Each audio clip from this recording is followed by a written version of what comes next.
은총받은 자여라. 주께서 이 자리에 함께 계시거라. 언제나 주님만을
헤아리기 어렵더라도 언제나 주 뜻 안에 내가 있음과 사랑과 말씀들이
주께서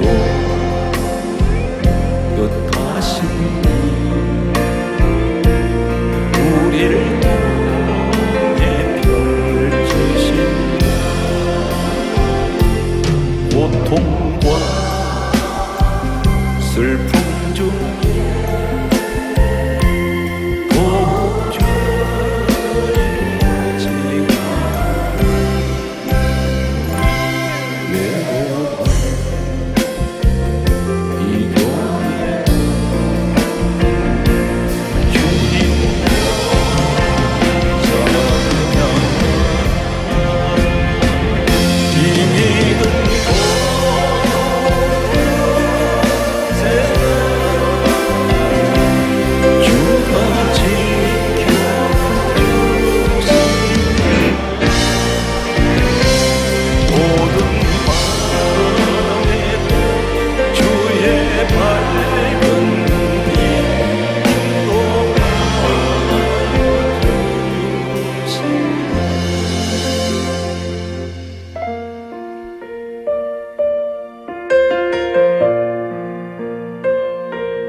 결의를 떠나신 한수에 떠나신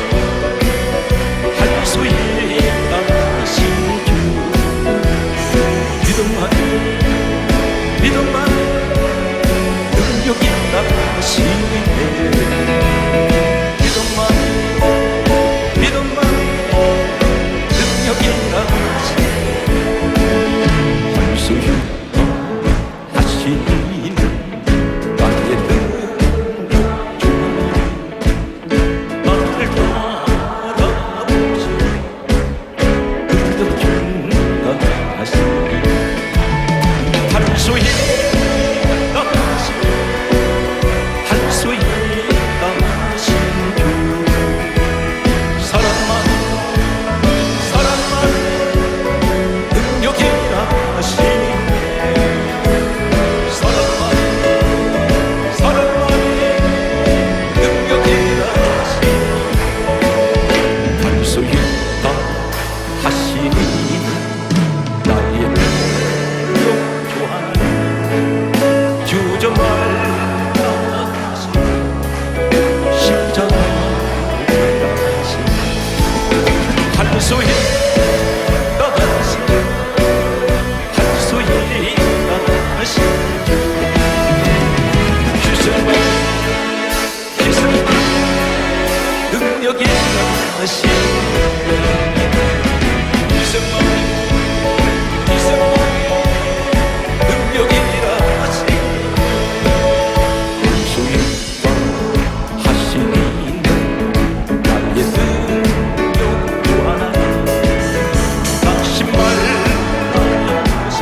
오늘 이 자리의 말씀을 오늘 제가 본문을 여러분께 전하기 전에 기독교는 무슨 신앙인지를 분명히 아셔야 됩니다. 내 마음대로 교회 다니고 내 방법으로 교회를 다니고 프로그램이 아무리 좋고 시설이 아무리 좋고 건물을 아무리 화려하게 지었어도 하나님 여기 관심 없습니다.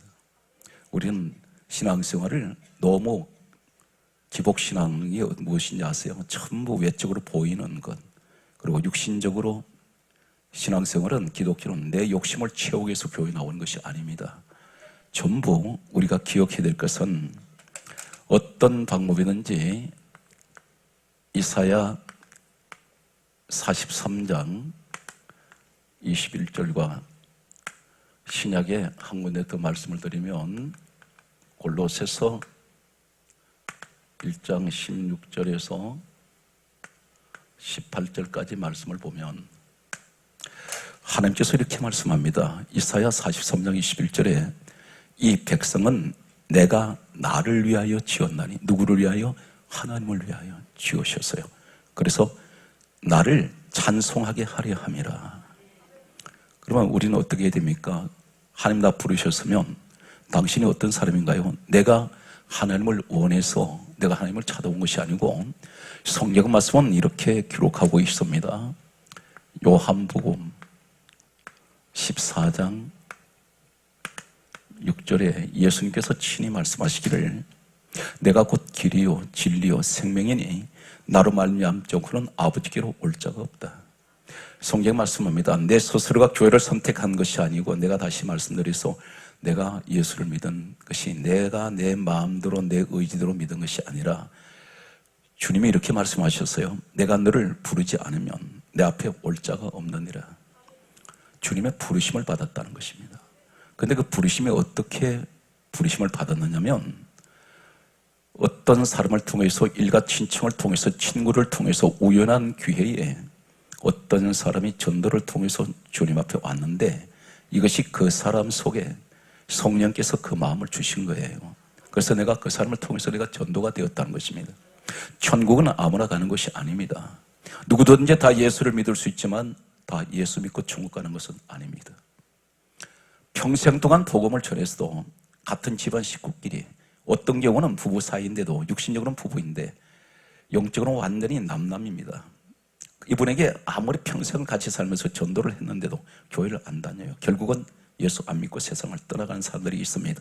중요한 것은 예수를 안 믿으면 어떻게 됩니까? 사도행전 4장 12절에 말씀하시기를 천하 사람 중에 구원 얻을 만한 이름은 예수 이름 외에는 주신 일이 없습니다. 여러분이 어떻게 하나님 자녀가 되셨나요? 성경은 단호하게 한 가지를 가지고 말씀합니다. 요한복음 1장 12절은 중요한 말씀은 뭐라고 말씀하십니까? 영접하는 자, 곧 그 이름을 믿는 자, 그 이름이 누구인가요? 우리 예수. 그분을 믿는 자가 하나님 자녀들은 권세를 주셨다 있습니다. 골로새서 1장 16절에서 18절은 다음과 같이 말씀하고 있습니다. 그가 만물을 창조하셨고 그를 위하여 우리를 창조하셨다 있습니다. 그분이 누구세요? 예수 그리스도. 그분이 누구신가요? 빌립보서 2장 6절 말씀 보면 근본 하나님 본체가 누구시냐면 예수 그리스도. 요한복음 1장 1절에 따라서 말씀은 하나님은 말씀입니다. 제 머릿속에 아주 대못이 박히듯이 말씀 박혀 있어요. 말씀이 하나님이라면 지금 이 시간에 말씀이 어디 있습니까? 성경 속에 있습니다. 그 말씀은 말씀이에요. 하나님께서 1600년 동안 말씀을 기록하게 하셨고 이 말씀이 성경책으로 지금 한 권의 책으로 내게 와 있어요. 이 말씀을 믿어야 돼. 성경은 뭐라고 말씀합니까? 로마서 10장 17절에 믿음은 들음에서 나며 들음은 그리스도의 말씀으로 말미암느니라. 세상 소리에는 구원이 없어요. 오직 하나님 말씀을 들어야 됩니다. 그러면 말씀은 하나님이고 하나님은 말씀이고 말씀이 하나님이라면 성경 말씀을 보게 되면 또 성경이 이렇게 강조하고 있습니다. 요한복음 1장 14절에 우리 예수님을 가리켜 뭐라고 말씀하세요? 말씀이 육신이 되어 우리 가운데 오신 그분이 예수 그리스도입니다. 말씀이 육신되어 오신 분이에요. 그렇다면 오늘 이 말씀이 내게 있어야 된다는 것입니다. 말씀 있는 곳에 또 누가 계세요? 반드시 이 말씀을 제가 서론으로 말씀을 드리고 넘어가겠습니다. 사도행전 10장 44절에 말씀 듣는 모든 사람에게 성령이 내려오시니. 성령 받기 원하세요? 어떤 분은 성령을 받으려고 금식을 20일 동안 하는 분들이 계셨습니다. 그런데 성령이 임하지 않아요. 그런데 성령님께서 친히 사랑하는 사람, 사모하는 사람이 있다는 것입니다. 누구입니까? 말씀을 듣는 사람에게. 세상 소리 듣는 사람이 아니에요. 여러분 교회 안에까지 들어와서 세상 소리 들으면 머리 아픕니다. 세상 소리가 어떤 소리인가요? 정치 이야기, 머리 아픕니다. 세상 돌아가는 이야기, 시끄러운 것밖에 없어요. 여기는 어떤 문제 해답이 없습니다. 하나님 말씀을 들어야. 그래서 우리 주님께서 이렇게 말씀하셨습니다. 이 반석에 내 교회를 세우리니 천국 열쇠를 내게 준다 그랬죠. 열쇠는 여는 것입니다. 그래서 매고 푸는 열쇠가 교회에 있다는 거예요. 오늘 이 자리에 말씀을 듣다가 여러분 묶인 것 전부 다 푸시고, 그리고 나를 괴롭히는 사탄의 악한 사망 것에 전부 다 묶어버리십시오. 오늘 그 현장 되시기 바랍니다. 오늘 성경 말씀은 그러므로 우리가 말씀을 어디다가 받아야 됩니까? 고린도 후서 3장 3절에는 하나님 말씀을 우리 마음에 기록을 해야 됩니다. 구약시대는 성경은 고린도후서 3장 3절은 이렇게 말씀합니다. 구약시대는 돌 위에 말씀이 기록된 시대였는데 십계명이죠. 신약에 와서는 우리 마음의 신비에 마음 심자를 쓰고 있는데 내 마음에 하나님 말씀을 기록하라 말입니다. 오늘 이 역사가 일어나시는 그 주인공이 되시기 바랍니다. 이제 우리는 구약 성경 속에 나타나는 한 사람을 이제 보게 됩니다. 너무나 잘 아는 요셉이라는 이야기입니다. 오늘 이 말씀을 다시 강조하고 넘어갑니다. 성경 말씀을 보게 되면 오늘 구약 성경에 요셉 이야기를 하면서 여기에 누가 계시냐면 예수님이 계세요. 예수님께서 이 땅에 오셨을 때는 구약 성경밖에 없었습니다. 신약 성경 마태, 마가, 누가, 요한복음으로부터 시작되어서 사도행전까지 이어지는 것은 예수님께서 이 땅에서 33세를 일기로 이 땅을 떠나신 후에 제자들에 의해서 마태, 마가, 누가, 요한 제자들에 의해서 성경은 자세하게 기록되게 됩니다. 이 성경은 예수님께서 이 땅에 태어나실 때부터 십자가에서 운명하시고 부활하시는 사건까지 기록이 된 것을 보게 됩니다. 그렇다면 전체를 우리 예수님 생애를 목격했던 그들이 기록을 했는데 오늘 이 말씀 속에서 예수님께서 이 땅에 계실 때는 구약 말씀을 가지고 말씀을 전하시는데 이 말씀이 무슨 말씀이라고 말씀하고 있습니까? 요한복음 5장 39절은 반드시 오늘 구약 요셉을 이야기하면서 오늘 구약 성경을 어떻게 보아야 될 것인가? 예수님께서 말씀하시는 내용은 요한복음 5장 39절에 다음 같은 말씀을 하고 있습니다. 이 성경은 내게 대하여 증언하는 것이다. 예수님 이야기라는 것입니다. 항상 머릿속에 구약을 읽으실 때 예수님을 생각하고 읽었어요. 그래서 노아 이야기든가 아브람 그리고 이삭, 야곱, 요셉 이런 이야기 속에 그 사람들을 등장시키시는 것이 아니라 이 땅에 장차 오셔서 이루실 예수 그리스도의 사역을 그 사람들이 각 시대별로 이 사람들을 통해서 예언을 하시는 사건이고 예표적인 사건을 보여주고 계신다는 것입니다. 눈이 열리시기 바랍니다. 성경 말씀은 그러므로 요한복음 5장 46절에 예수님이 또 이렇게 말씀합니다. 모세가 기록한 책이 어떤 책입니까? 창세기, 출애굽기, 레위기, 민수기, 신명기 다섯 권의 책을 가리켜 모세 오경, 모세 율법이라고 부릅니다. 그런데 성경 말씀은 예수님께서 말씀하시기를 모세는 내게 대하여 기록하였습니다. 그렇다면 오늘 창세기 속에 말씀 전하는 이 말씀 속에 요셉의 이야기 속에 예수님이 계신다는 겁니다. 모세는 내게 대해서 기록했다. 창세기 기록했습니다. 출애굽기 기록했습니다. 레위기, 민수기, 신명기 다 기록을 했는데 이 말씀 전체는 한마디로 요약을 하면 쥐어짜면 예수밖에 없다는 것입니다. 여러분 교회에 왜 다니십니까? 건물 보고 다니시나요? 사람 구경하러 다닙니까? 아니잖아요. 예수님 만나야 돼요. 교회 다닐 사람 많은데 교회만 다닐 뿐이지 교회만 다닌다고 구원은 있는 건 아닙니다. 가장 중요한 것은 예수를 믿어야 됩니다. 예수 안 믿으면 구원 없어요. 형식적인 그런 신앙생활 되시기 마시기 바랍니다. 오늘 성경 말씀을 보게 되면 누가복음 24장 말씀을 점점 접근하겠습니다. 누가복음 24장 32절에 보게 되면 엠마오의 두 제자가 예수님께서 십자가에서 돌아가시고 난 후에 이제 사흘이 되었는데 예수님 부활하셨습니다. 이때. 그런데 엠마오의 두 제자는 슬픈 얼굴을 하고 엠마오의 길을 내려가고 있었습니다. 예루살렘은 좀 높은 곳에 있는데 엠마오는 낮은 곳에 있습니다. 이 사람들은 두 제자입니다. 예수님을 따라다녔던 사람들입니다. 그런데 예수님께서 행하셨던 모든 이적 기적 사건을 목격을 했습니다. 그런데 예수님께서 허무하게 돌아가셨습니다. 이때에 두 사람은 시리에 빠졌습니다. 그래서 낙심해서 엠마오의 길을 내려가고 있을 때 부활하신 예수님께서 옆에 동행하셨습니다. 그런데 성경 강조합니다. 그들의 눈이 가리워져 예수님을 알아보지 못합니다. 한 가지 꼭 기억하세요. 내 마음이 어두워질 때 예수는 안 보입니다. 내 마음이 밝아지면, 내 눈이 열리면 예수님이 보이세요. 그분이 누구세요? 내게 믿음의 주가 되십니다. 무엇이든지 할 수 있다는 그런 믿음이 들어올 수 있습니다. 그런데 예수님께서 그들과 동행하시면서 성경 뭐라고 말씀합니까? 누가복음 24장 32절 말씀하시기를 다음과 같은 말씀을 합니다. 이 제자들 입에서 뭐라고 고백하냐면 우리를 길에서 성경을 풀어주실 때 우리 마음이 뜨겁지 아니하더냐. 여기서 두 가지를 우리는 기억합니다. 성경을 풀어주실 때 오늘 이 시간 그 현장 되시기 바라요.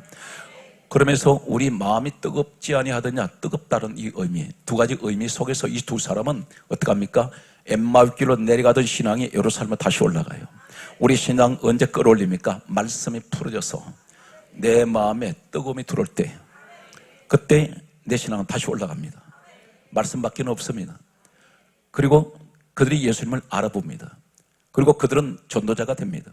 오늘 여기서 성경을 풀어주신다는 이 의미가 어떤 것일까요? 풀어, 이 말은 풀어, 오늘 신약 성경은 원어가 헬라어로 되어 있습니다. 헬라어로 기록이 되어 있는데 이 헬라어는 풀어 이 말은 따라서요 디아노이고 디아노이고란 의미를 가지고 있습니다. 이 디아노이고가 무슨 말이냐면 열리다. 오늘 사랑하는 성도 여러분, 그동안 답답했던 닫혀있는 것들이 열리시기 바랍니다. 언제? 성경이 풀어질 때 열립니다. 우선 영적으로는 내 믿음이 열리고 환경이 묶인 게 열리고 그리고 육신적인 것도 열리시는 이 시간 되시기 바랍니다. 그리고 뜨겁지 아니하더냐. 뜨겁다는 이 의미는 헬라에 따라하시겠습니다. 카이오라는 말을 쓰고 있습니다. 이 말이 무슨 말입니까? 불이 붙다. 말씀이 풀어질 때 내 마음에 불이 붙기 시작해요. 뜨거움이 들어오기 시작합니다. 울컥울컥. 이것이 불이 과거에 첫사랑에 뜨거웠던 불이 사라져버렸는데, 사그라져버렸는데 다시 불이 지피기 시작해집니다. 말씀을 들을 때. 오늘 뜨거운 신앙이 회복되시기 바랍니다. 기도가 뜨겁습니다. 은혜 생활이 뜨겁습니다. 예배 생활이 뜨겁습니다. 전도할 때 적극적이에요. 이 사람한테 잡혔다면 반드시 전도가 됩니다. 요셉의 얘기를 접근을 합니다. 요셉을 보게 되면 창세기 37장 7절과 9절 사건을 먼저 접근합니다. 창세기 37장 7절의 요셉을 보면 오늘 사랑하는 성도 여러분 주목하세요. 막연하게 이 사건 속의 요셉 이야기가 아니고 예수 그리스도가 반드시 예언이 되어 있는 이 내용을 들으면서 오늘 이 시대에 여러분이 누가 되셔야 되는지 아세요? 요셉이 되셔야 돼요. 말씀은 내가 그 자리에 있어야 돼요. 그래야 응답이 여러분이 주어집니다. 막연하게 이런 사실이 있었구나 아무 의미가 없어요. 말씀을 받을 때마다 나에게 주시는 말씀을 받아야 돼요. 그리고 이 말씀을 손에 잡아야 돼요. 그래서 누가복음 8장 11절에 말씀을 가리켜 씨앗이라 했습니다. 내 심령에다가 말씀 씨앗을 심어야 돼요. 그리고 어떻게 가꾸입니까? 믿음으로 가꿔야 돼요. 은혜 생활해야 돼요. 여러분 심기만 했다 해서 농부가 말입니다. 아무리 밭이 좋아도 옥토로 할지라도 씨만 뿌려놓고 그 다음에 거름도 주지 않고 잡초를 뽑지 않고 관리하지 않으면 우거지는 것은 잡초밖에 안 우거져요. 어떻게 됩니까? 널리 잡초 뽑아내야 돼요. 우리 마음속에 잡초가 뭔지 아세요? 근심의 잡초, 걱정의 잡초. 왜 그렇습니까? 우리 주님의 말씀하기를 염려하지 말고 근심하지 말라, 두려워하지 말라. 이해가 되세요? 여러분 내가 하나님 말씀을 받았으면 이거 다 뽑아내야 됩니다. 그리고 돌멩이, 이거 교만의 돌멩이 같은 것, 자아의 돌멩이, 이거 다 끌어내야 돼요. 밭에 돌멩이에 박혀 있으면 씨앗이 심어져도 잘 자라질 않아요. 그리고 자라도 기형적으로 자랍니다. 별 열매가 출사할 게 없어요. 그러니까 전부 다 걷어내고 내 스스로 옥토를 만들어야 됩니다. 흙이 밭이 부드러워야 돼요. 기름져야 돼요. 오늘 사랑하는 성도 여러분 이렇게 말씀을 받게 되면 내가 기도하면서 믿음으로 이 말씀을 붙들고 가다 보면 놀라운 일이 생길 텐데 여기서 요셉이 어떤 일이 있습니까? 오늘 이 자리 여러분이 이 주인공의 자리에 서시기 바랍니다. 창세기 37장 7절에 보게 되면 요셉이 꿈을 꿉니다. 첫 번째 꿈이 어떤 꿈인가요? 곡식 단들이 나를 둘러 절하더이다. 이 꿈을 꿨으면서 땅에 있는 것이죠. 곡식은 알곡들이죠. 그런데 창세기 37장 9절에 보았더니 이번에는 또 꿈을 꾸는데 하늘의 해와 달과 별이 내게 절합디다. 무슨 얘기입니까? 하늘과 땅에 있는 것들이 다 절해요. 이것이 요셉이 주신 꿈입니다. 이 꿈을 갖고 있는 거예요. 하늘과 땅의 모든 지배자, 모든 하늘과 땅 만물들이 해와 달과 별이 절을 하고 곡식단이 절하는 이 꿈을 요셉에게 주셨는데 바로 이 꿈이 누구냐면 성경은 이렇게 말씀합니다. 빌립보서 신약이 와서 2장 10절에 해답이 있는데 하늘에 있는 자들, 땅 위에 있는 자들, 땅 아래에 있는 자들의 모든 무릎을 예수 이름에 꿇게 하시고 천지 우주 만물의 지배자가 누구예요? 예수님이에요. 그런데 요셉에게 이 꿈을 주셨다는 것입니다. 그 꿈은 누구예요? 곧 예수예요. 세상을 주관하시는 예수 그리스도의 꿈을 요셉에게 주신 겁니다. 곡식단들이 절을 하고 해와 달과 별이 절하는 하늘과 땅의 모든 것들이 다 무릎 꿇는 이 꿈이 바로 빌립보서 2장 10절이에요. 우리 예수님을 가리켜 하늘에 있는 자들이나 땅에 있는 자들이나 땅 안에 있는 모든 자들의 무릎을 예수님 앞에 꿇게 한다 했습니다. 그러면 요셉은 이 꿈을 가지고 있는 거예요. 영원 불변한 가장 온 우주를 다 죽어도 바꿀 수 없는 가장 귀한 꿈은 예수예요. 이 꿈을 꾼 순간부터, 이 꿈이 자신에게 주어진 순간부터 이 사람에게 놀라운 변화가 일어나기 시작합니다. 그는 바로 환난 가운데로 들어가 버려요. 예상치 않았던 고난이 기다리고 있었습니다. 오늘 여러분들 가운데, 그래서 우리 예수님께서 성경에 특별히 신약 성경을 소개한다면 야고보서 1장 2절에 다음과 같은 말씀을 하고 있습니다. 형제들아, 너희가 여러 가지 시험을 만나거든 온전히 기쁘게 여겨라. 이는 너희 믿음의 시련이 있다는 겁니다. 이것은 잘못해서 오는 시련이 아니고 믿음의 시련이 너희를 온전하게 하시는데, 이는 너희로 온전하고 구비하여 조금도 부족함이 없게 해주시려고. 여러 가지 시험이 있다는 거예요. 오늘 그런데 요셉에게 찾아왔던 이 시험은 첫 번째가 어떤 것입니까? 형제들에게 미움을 사서 구덩이에 던져줬죠. 나중에 이 사람은 건져내서 은 20에 애굽의 노예로 팔았습니다. 참고로 말씀드리면 그 당시 노예 제도는 돈을 주고 일단 사게 되면 이 사람은 누구 손에 죽어도 살인죄에 해당이 안 됩니다. 그 당시 법이 그랬습니다. 가장 거대한 노예 시장이 바로 애굽이었습니다. 애굽은 어느 정도 노예 시장이 형성이 되어 있었냐면, 한 예를 들게 되면 모세 시대 때에 이스라엘 백성들 민족 전체가 노예였습니다. 그런데 출애굽기 12장 37절 이하에 보게 되면 장정만 60만 명이에요. 그럼 60만 명이 노예라는 것입니다. 그런데 이러한 곳에 애굽에 요셉은 팔려갑니다. 그리고 보디발이라는, 바로 바로 왕이라는 그 당시에 애굽을 통치하는 지배자, 바로 제2인자가 보디발이라는 사람입니다. 이 사람은 성경의 친위대장, 보디발의 친위대장, 이 집에 노예로 들어갔습니다. 오늘 여기에서 이제 나타나는 요셉의 모습을 보면서 왜 환난이 왔는가? 예수 그리스도에 관한 내가 꿈을 내가 가지고 있으면 그분은 천하 만물을 지배하는 분입니다. 그런데 역설적이게도 상황은 정반대예요. 꿈을 가졌으니까 모든 일이 잘 돼야 되지 않습니까? 그런데 최악으로 몰려버린다는 사실입니다. 밑바닥으로 내동댕이 쳐질 때가 있습니다. 그러면 여러분들 가운데서는 내 죄 때문인가? 여기서 문제가 걸립니다. 예수 그리스도 안에 확실하게 들어와 있는 믿음이라면 어떻게 됩니까? 로마서 8장 1절에 보게 되면 우리를 아무도 정죄할 수가 없어요. 저주가 물러가 버려요. 예수 그리스도 안에서 내가 확실한 믿음을 가지고 있으면 요한 1서 1장 7절은 따라서요. 우리의 모든 죄를 예수 피로 깨끗하게 되었습니다. 여러분, 모든 죄가 예수 피로 깨끗하게 다 씻겨지고 사해지고 이제는 예수 안에서 모든 죄가 다 면제되어 버렸어요. 그런데 왜 죄 얘기합니까? 한 가지 분명한 걸 기억하세요. 이 사람 입의 고백은 바로 무엇을 단적으로 보여주냐면 나는 예수 그리스도 피로 죄사함 받지 못했다는 거예요. 내가 예수 그리스도 피로 정말 몇 년 전에, 예수님 지금부터 2000년 전에 이미 십자가에서 이 일을 이루셨습니다. 예수님 말씀하셨죠? 내가 다 이루었다. 이미 전부 예수 그리스도를 말미암아 다 죄는 사해졌고, 누구 안에? 에베소서 1장 4절을 보게 되면 예수 그리스도 안에 있는 모든 자에게는 이제는 하나님의 택하심을 받은 이 축복이 주어져 있어요. 그렇다면 이제는 죄 얘기하면 안 돼.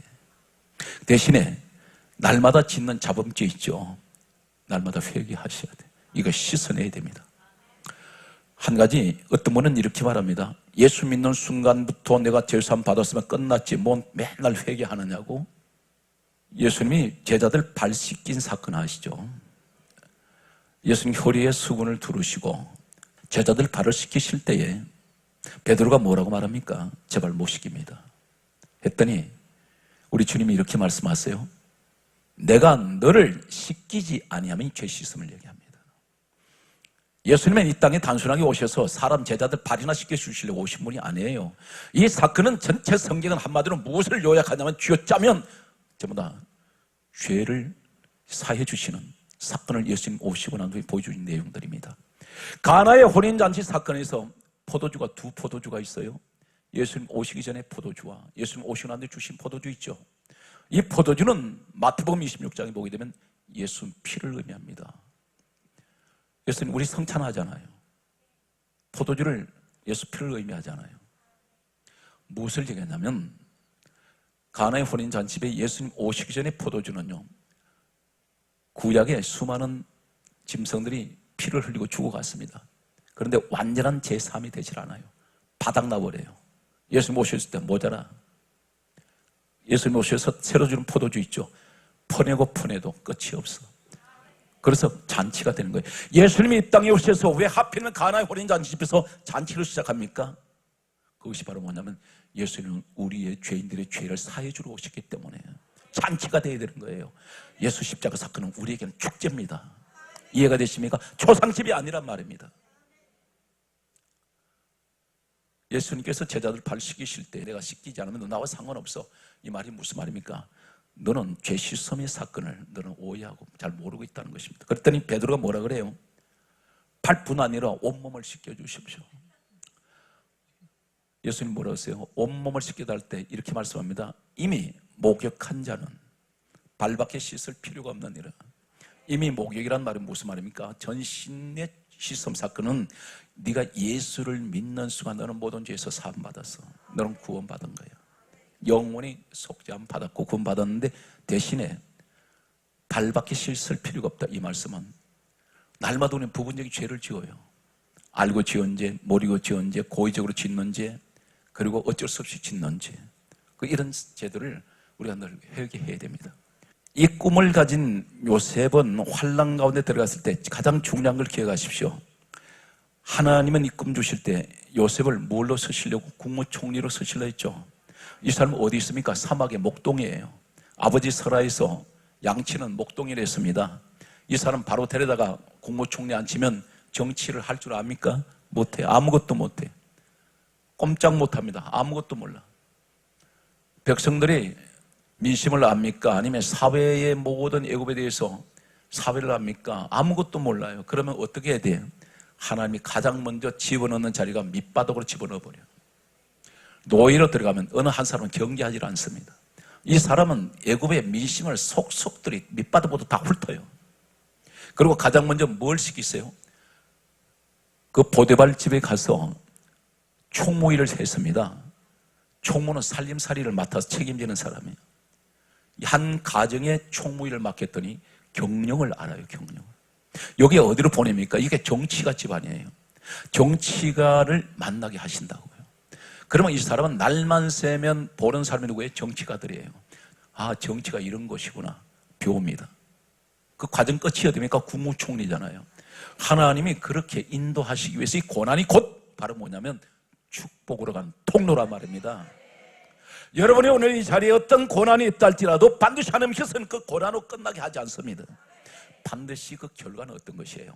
영광의 자리에 세우신다는 것입니다. 가장 중요한 것은 해와 달과 별이 절하고 곡식단들이 절하는 바로 모든 우주 만물의 지배자 되시는 예수 그리스도의 꿈을 가지고 있어야 된다는 겁니다. 이 꿈을 품고 계세요. 마치 암탉이 알을 품고 있으면 반드시 병아리가 나옵니다. 생명이 나오듯이. 그래서 오늘 이 요셉이 처음에는 보디발 집에 들어가더니 나중에 어떻게 합니까? 과정은 참 비참해요. 그런데 이 사람이 그 다음에 들어간 곳이 어디로 들어가느냐면 감옥으로 가게 됩니다. 감옥에는 별별 사람 다 들어옵니다. 사기꾼부터 뭐 지위가 낮고 높고 낮은 것 없어요. 많이 배운 사람, 못 배운 사람, 부자, 가난한 사람 할 것 없이 다 들어옵니다. 여기서 이 사람은 모든 사람들을 다 만나게 되는 거예요. 여기서 이 사람은 사람관계, 대인관계부터 그리고 모든 정보를 다 듣습니다. 애굽은 이런 곳이구나. 이 과정이 지나고 나니까 하나님께서는 이 사람은 불 끌어내려가지고 능력 보고 국무총리 안 세웁니다. 하나님이 두 관원장 들여보내요. 누구 때문에? 요셉 때문에. 전부 이 사람들은 나를 위해서 서시기 위해서 세우신 엑스트라들이라고. 덜러리란 말이에요. 두 사람 들어오더니 어떡합니까? 만나게 하잖아요. 요셉은 이 꿈을 가지고 있을 때, 다시 말씀드려서 오늘 모든 우주 만물을 지배하시고 무덤을 꿇게 하시는 예수 그리스도의 꿈을 내가 가지고 있다면 반드시 가장 조심할 것이 있습니다. 첫째, 요셉은 이 꿈을 가지는 순간부터 고난 가운데, 말할 수 없는 고난 가운데 들어갔을 때 첫 번째가요, 그는 어떤 일이 있어도 그는 교만하지 않고, 따라서요, 요셉은 겸손했습니다.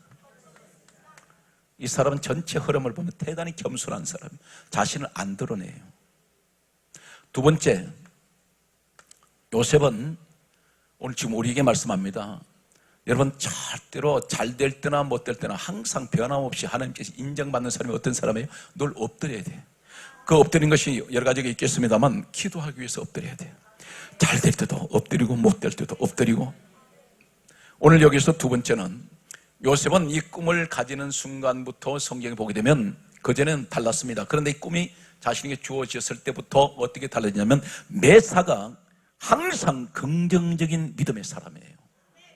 왜 그러냐면 대단히 긍정적인 믿음의 사람인데 창세기 45장 8절에 보게 되면 이 사람이 국무총리가 됐습니다. 그런데 자신을 구덩이에 집어 던지고 은 20에 팔았던 형제들이 자신들이 살고 있는 곳에서 먹을 것이 없어서 애굽으로 곡식 구하러 내려왔어요. 요셉을 만나게 됩니다. 노예로 팔아버렸던 요셉이 국무총리가 됐단 말이에요. 기절초풍할 일이 눈앞에 벌어진 거예요. 그런데 요셉이 뭐라고 하는지 아십니까? 형들은 두려워서 떨고 있습니다. 죽일 것 같아요. 요셉 말 한마디면 이 사람 죽습니다. 그런데 요셉이 하는 말이 뭐라고 하냐면, 나를 이리로 보낸 이는 하나님이십니다. 당신들이 이리로 보낸 것이 아닙니다. 뭔 얘기하는지 아십니까? 그 파란만장한 13년의 고난의 세월이 당신들 때문에 내가 그 고난당한 것이 아니라 하나님 나를 보내신 겁니다. 이 사람은 늘 그 고난을 말이죠, 긍정적으로 보는 거예요. 따라서 나를 보낸 이는 하나님이시니 당신들이 아닙니다. 나를 보낸 이는 당신들이 아니고 하나님이 나를 이리로 보냈습니다. 무엇을 말합니까? 내가 이 고난의 길이라고 지금 생각하는데, 환난이라고 생각했는데 알고 봤더니 하나님이 나를 이리로 인도하셨는데 뭘 하시려고? 너를 고난의 밑바닥에서 내가 너를 높이려고, 내가 너를 이 훈련을 통해서 쓰려고. 그러니까 여러분, 이 예수님에 대한 꿈을 버리면 안 돼. 성경 말씀은 계속해서 보게 되면 또 어떤 사건이 기록되고 있습니까? 이 사람은 대단히, 참 요셉은, 이 꿈을 가지고 있는 이 사람은 멋있는 사람이에요. 이 보디발 집에서, 이 보디발 이 친위대장, 왕의 친위대장이면 왕의 신변을 책임지고 있는 살인관입니다. 왕의 신변이 목숨이 이 사람한테 달려 있어요. 그런데 그 아내가 막강한 권력을 가지고 있습니다. 남편이 그런 자리에 있기 때문에, 특히나 이 아내는 가정을 돌보는, 책임지는 사람인데 그 집안에 노예들이 수도 없이 많았을 겁니다. 그 가운데 요셉이 있어요. 요셉이 마음에 들었습니다. 마음이 끌려요. 그래서 성경 강조합니다. 날마다 동침하기를 요구했습니다. 그런데 요셉 입에서 충격적인 말을 합니다. 그 사람 하나님 몰라요. 이 애굽은 하나님 믿는 사람들이 아닙니다. 그런데 하는 말이 이렇게 말합니다. 내가 하나님 앞에서 어찌 죄를 지을 수 있습니까? 하면서 단호하게 거절해버립니다. 이 사람은 죽을 수 있어요. 돈으로 샀지 않습니까? 상품이잖아요. 그런데 더구나 이 여주인한테 잘못 보이면, 그래서 감옥으로 들어가게 됐는데, 이 사람, 제가 곰곰이 이 사람 그 당시 시대 역사를 보았더니 이 여자한테 비위만 조금 맞춰주면 노예에서 해방될 수 있습니다. 자유자가 될 수 있어요. 그러면 자유자가 되게 되면 어떻게 되느냐면, 애굽 땅에는 그 당시에 이국인들 가운데, 이방인들 가운데도 상당히 정치가로 출세한 사람들이 있었는데 그 가운데 요셉 출세할 수 있어요. 이 사람 밀어주면. 그런데 단호하게 끊습니다. 분명히 자신은 죽을 수가 있고 감옥 갈 수 있다는 생각을 하고 있었을 것입니다. 무엇을 얘기하는지 아세요? 이 꿈을 가진 사람은 해와 달과 별이 내게 절하는 그리고 곡식단들이 절하는 꿈, 다시 말씀드려서 빌립보서 2장 10절에 예수 그리스도가 모든 천하 만물의 모든 무릎을 예수 이름에 꿇게 하시는, 오늘 예수 그리스도에 대한 내 꿈을 가지고 있는 사람은 어떤 일이 있더라도 세상 권력 앞에, 세상 힘 앞에 무릎 꿇지 않습니다. 기죽지 않는다고요. 떨지 않아요. 불이익이 올 걸 알아요. 그런데 하나님 이 사람 지켜보신 거예요. 하나님 마음에 감동을 준 사람이 요셉입니다. 자울 한번 있었어요. 어떤 어려움이 있어도 세상에다 비굴하지 마세요.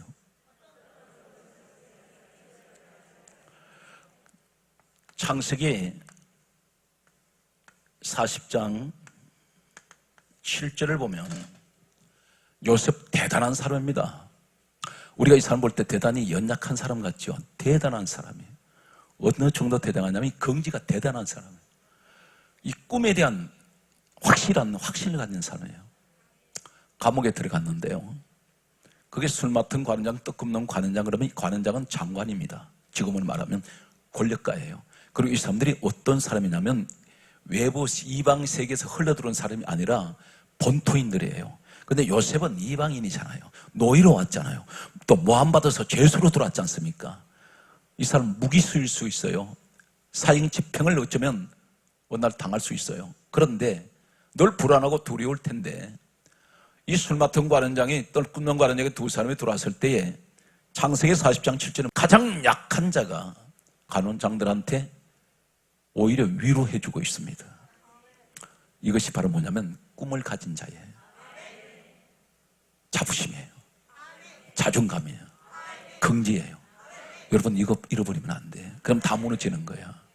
내가 아무리 힘들게 살아도, 어렵게 살아도, 내가 아무리 환경이 세상에서 볼 때는 손가락질 받는 그런 어려운 환경이 할지라도 우리 마음에 어떤 자긍심, 어떤 자존감, 어떤 자부심이 있어. 이 교만 아닙니다. 가장 중요한 것은 나는 하나님의 사람이야. 이 요셉은 이것이 있어요. 창세기 41장 38절에 따라서요, 하나님의 영이 함께하는 사람, 성령이 함께하는 사람. 성경 말씀을 보게 되면 창세기 50장 21절에 보면 아마 이 사람 최고의 권력을 갖고 있기 때문에 이 어릴 때 17살 때 겪었던 이 상처는 아마 지워지지 않았을 겁니다. 그런데 막강한 권력을 가지고 있는 그 앞에 형제들이 자기를 죽이려고 했던 자들이 와 있어요. 아버지 야곱이 세상 떠났습니다. 아버지 때문에 그동안 요셉은 자신들을 해치지 않았다고 생각했는지 몰라요. 그런데 아버지가 세상 떠나자마자 그들이 두려워가지고 하는 말이 이제 우리 다 죽일 거야 했더니 요셉이 그 형제들이 뭐라 그런지 아세요? 당신들은 두려워하지 마소서. 내가 당신들과 당신의 자녀들을 내가 기르리이다. 그리고 간곡한 말로 위로하였더라 그래요. 이 사람 한마디로 무슨 사람인지 아세요? 용서하고 사랑하는 사람이에요. 바로 우리 주님의 성품을 그대로 가지고 있습니다. 주님은 용서와 사랑의 주님이세요. 오늘 사랑하는 성도 여러분, 마지막 말씀의 결론은 절대로 어떤 일이 있어요, 예수님을 향한 꿈 버리지 마세요. 요셉은 이 꿈 하나 때문에 일어났습니다. 오늘 여러분, 하나님께서 반드시 이 시대에 요셉 같은 사람으로 만드셔서 자손 대대로 여러분 한 분 때문에 엄청난 하나님의 집안의 축복이 오는 여러분 되시기를 예수님으로 축복합니다. 창세기 39장